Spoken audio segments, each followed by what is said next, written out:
এই সরকারের একটি কার্যক্রম নিয়ে সাম্প্রতিক সময়ে কথা হচ্ছে, সেটি হচ্ছে সম্পদের উপর ট্যাক্স বসানোর চিন্তা করছে এই সরকার। সেই বিষয়টি নিয়েও বিতর্ক উঠছে যে সম্পদের উপরে ট্যাক্স বসালে সেটি আসলে জনগণ মেনে নেবে কিনা, উপার্জনের উপর নয় কেন, এবং বিনিয়োগের উপর এর কোনো প্রভাব পড়তে পারে কিনা। আপনার কাছে কি মনে হয় এটি কেমন সিদ্ধান্ত হতে যাচ্ছে? কিসের বিনিয়োগ? মানে বাংলাদেশে বিনিয়োগ কে করবে? মানে লোকাল বিনিয়োগই নাই, বাইরের বিনিয়োগ কি হবে? মানে সরকার বিনিয়োগের কথা বলছে, ধরেন আপনার 1 কোটি টাকা লোকাল তো নাই, পরিবেশে আপনি করবেন কি? লোকাল বিনিয়োগ কেউ করবে না, লোকাল বিনিয়োগ নাই, আপনার বাইরের বিনিয়োগ নাই। ইউ সি প্রবলেমটা কোথায় হয়েছে? প্রবলেমটা হয়েছে অর্থনীতি এমন একটা পর্যায়ে আছে যে রেভিনিউ, আপনি কত 9 লক্ষ টাকার বাজেট দিচ্ছেন, 3 লক্ষ কোটি টাকা হচ্ছে অ্যানুয়াল ডেভেলপমেন্ট, যেটা আমি এদিক ওদিক দেখেছি, ঠিক আছে? এই আনবেন কোত্থেকে টাকা? টাকা আনার তো একটা ব্যবস্থা করতে হবে। আপনাকে টাকা দেবে কে? কেন দেবে? ইনভেস্টমেন্ট কেন আসবে দেশে? ইউ সি, নাম্বার 1, আপনার ট্যাক্স রিজিমটা ঠিক না।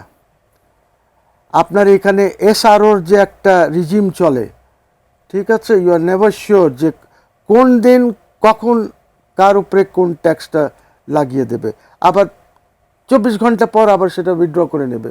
অমুককে ফায়দা দিল, দেওয়ার পর উইথড্র হয়ে গেল, যেটা এই দেশে চলে। So SRO regime is a very bad regime. কেন এসআরও হবে? কেন এটা থাকবে? সুসি, আপনার এখানে অর্থনীতির অবস্থা জানেন? ইন্টারনাল রেভিনিউ জেনারেশন যেটা হয়, সেটা ইনকাম ট্যাক্স থেকে, মানে ডাইরেক্ট ট্যাক্সেশন যেটা, সেটা খুব নমিনাল, হার্ডলি 15-16% হবে। But bulk of your revenue generation যেটা আছে, সেটা ইনডাইরেক্ট ট্যাক্সেশন। ইনডাইরেক্ট ট্যাক্সেশন বলতে আমি বলছি ডিউটিস, ভ্যাট, এই 2টা খাত থেকে আপনার টাকা আসবে। এটা হলো ইন্টারনাল। এক্সটার্নাল হলো আপনি ওয়ার্ল্ড ব্যাংক, এডিবি, এদিক ওদিক থেকে আপনার টাকাটা আপনি যদি আনতে পারেন, ইউ সি আপনার projection has been very bad. এই $1.4 বিলিয়ন IMF আপনাকে দেয় নাই, ঠিক আছে, যেটা দেওয়ার কথা ছিল, because your team was bad. Your team does not understand ওদের। ইউ সি কিছু কিছু জিনিস আছে যেটার ল্যাঙ্গুয়েজ ইজ ডিফারেন্ট। আমি আর আপনি যে ভাষায় কথা বলছি ওইটা না, ওইখানে টেকনিক্যাল ভাষা থাকে অনেকগুলি। ওকে, আপনি এখন দেখেন জনগণ কোথায় যাবে? পাওয়ারে আপনি বাড়াচ্ছেন, আপনার গ্যাসের টাকা বাড়বে, আপনার ট্যাক্সেস, আপনার উপরে আপনাকে যে বোঝাটা দেবে ট্যাক্সেসের, নট অনলি দ্যাট, আমি বলি এনবিআর ভার্চুয়ালি এক্সটর্শন করবে। যারা টাকা দেয়, যা গুড ট্যাক্স পেয়ার্স, ওদের উপরে আরও বোঝা দেবে, এটা তো আপনাকে টাকা আনতে। সো বাজেটটা ব্যালেন্স করা is a very important thing. আপনি এই 9 লক্ষ টাকার বাজেট ব্যালেন্স কিভাবে করবেন? আপনি টাকা ছাপাতে পারেন, দ্যাট ইজ, যেহেতু আপনি লোকালি এখন টাকা ছাপান, আপনি ছাপাতে পারেন। ছাপালে ইনফ্লেশন যাবে কোথায়?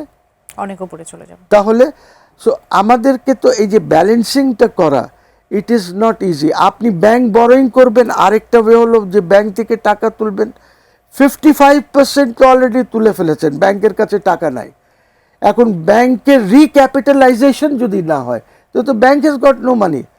তারপরে আপনি যেভাবে এনবিআর অ্যাকাউন্টস ব্লক করা শুরু করেছে, আই মিন ছোট ছোট অ্যাকাউন্টস, স্মল অ্যাকাউন্টস ব্লক করছে, হ্যাঁ, extortion, this is what is extortion, you see. So এইখানে আপনি আইন করে একটা সিস্টেমে আনেন না এগুলি। এনবিআরকে আপনি কেন দিয়েছেন? Let it go through a court, special court থাকবে, সেখানে গিয়ে বলেন, মানে আপনাকে আইনটা ঠিক করতে হবে। আপনার এখানে বিদেশি বিনিয়োগ কেন আসবে? আপনার কোর্ট কাছারি ঠিক নাই, আপনার একটা কন্ট্রাকচুয়াল প্রবলেম হলে ওইটা 10 বছর লাগে।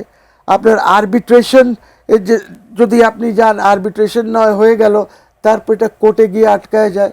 You see, we are not honest people. শোনেন, আমরা বাঙালিরা, বাংলাদেশিরা, আমরা অনেস্ট লোক না। We are all dishonest people. এইটা নিয়ে আপনাকে এগোতে হবে।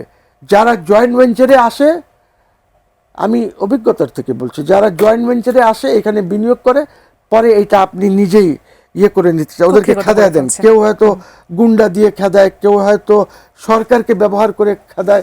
So you know it's a very difficult situation and my prime minister has to understand all this.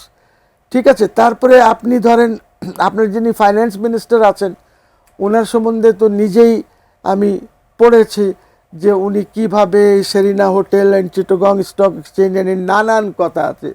হ্যাঁ, আপনাকে এখন যেটা করতে হবে যে যে টাকাগুলি বাইরে আছে, ইকোনমির বাইরে যে টাকা আছে, সেটাকে আপনি ইকোনমির মধ্যে নিয়ে আসেন। কিন্তু যদি আপনি বলবেন যে তুমি 10% ট্যাক্স দিয়ে তোমার হোয়াইট করে no no no nothing doing, ওইগুলি না। ইউ হ্যাভ টু, আপনি এটা স্টক মার্কেট থেকে শুরু করেন, ডিরেগুলেট দ্য স্টক মার্কেট। আমাদের প্রত্যেকটা ইনভেস্টমেন্টের ফিসক্যাল পলিসিস সবগুলি গোলমাল আছে। আপনার এখানে তো 40টা ব্যাংক চলতেই পারে না। আপনি ডিপোজিট কার থেকে নেবেন? আপনি ডিপোজিট আনবেন, বিনিয়োগ করবেন, এই তো ব্যাংকের কাজ। হ্যাঁ, এখন তো মানুষ আর ব্যাংকে টাকা রাখতে চায় না, টাকা তো সব ডুবে গেছে।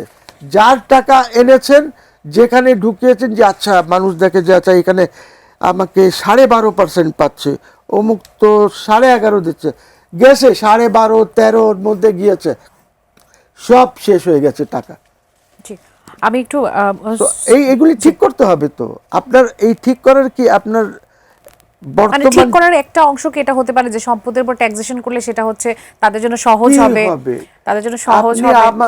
জনগণের উপরে কত বোঝা দেবেন ট্যাক্সের?